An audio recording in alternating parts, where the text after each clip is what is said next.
Well, I'm not ano naman no, putting forward any excuses. Of course, malaking bagay si Mamu sa amin, pero dapat siguro tanggapin na namin yung reality na uh, nasa ibang team na siya, no?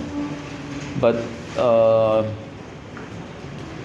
di, of course it's a loss. Masama loob namin natalo kami. 0-2 kami, pero may mga silver lining pa rin, no? Yung si Deo played well, no?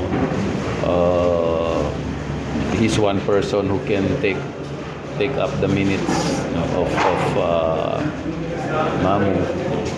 Of course, hindi naman isang tao lang talaga ang magko-contribute doon sa nawala namin, no? I think it's still going to be by committee, no? I'm a little disappointed with our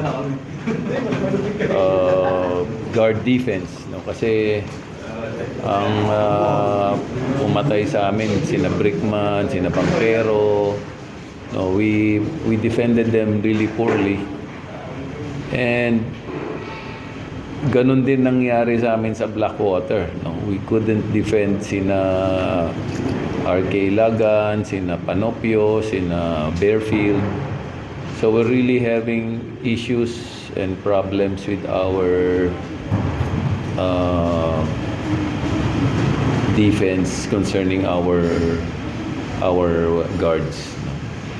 So kung sino yung pumatay sa amin o kung ano yung problema namin ng Blackwater, ito ulit yung naging problema namin. It's really our matchups with the opposing guards.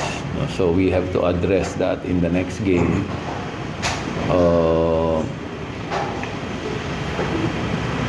We have to be able to find a solution, no?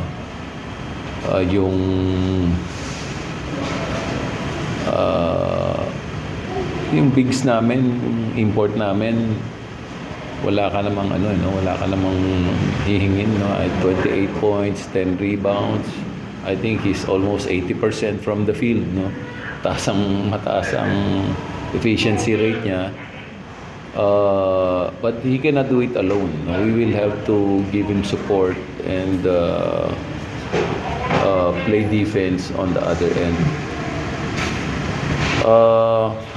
Tingin namin dito, no, moving forward, you have to win 5 of your 10 games to have a chance, no? So we still have 8 games. So in the 8 games, I think we can still win 5 of the 8, no? And we're still in the race. So we'll see next week, no? Crucial yung next week sa amin. Phoenix tsaka Ginebra kalaban namin Tuesday and Sunday. So I think next week will determine if we can get back into this race. Pero sa mga update lang sa mga injured players na sila, Pringle and Leonard. Pringle can make it before the long break, no? Si Felix can make it after the long break na, no? So ito yung mga problema namin sa guardia, no?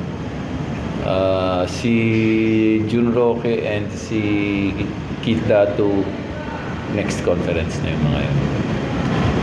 Si Santi siguro after the long break makakabalik din. So yun nga, maraming injured, pero hindi hindi sapat yun para maging namin, no? Maging excuse namin for losing games. I don't think that's the real reason. Coach, kanina ba do you feel, you have a sense na nakamove on naman mga players mo with the trade, or parang tingin mo affected pa rin? Kahit paano meron pa rin, no? This is our first game without Mamu, so meron pa rin yan, no? Kaya lang we try to avoid talking too much about it, and kasi nagiging distraction siya, no? So even sa dugout we try not to discuss yung nakaraan or yung sitwasyon kay Mamu.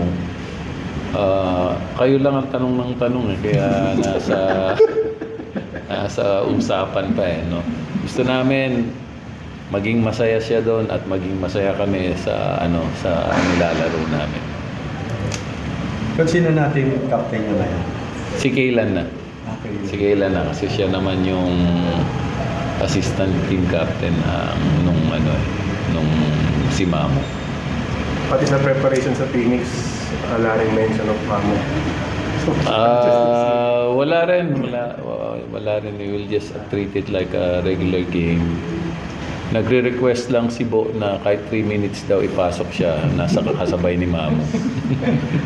ano gagawin? Siya na raw bahala. Coach, ito nga yung trade kay Mamo, how will that affect yung negotiations yung with Andre? We're not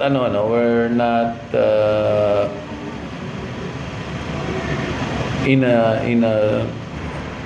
an emergency or urgent situation doon sa situation ni Andre. Extended naman siya until December, no?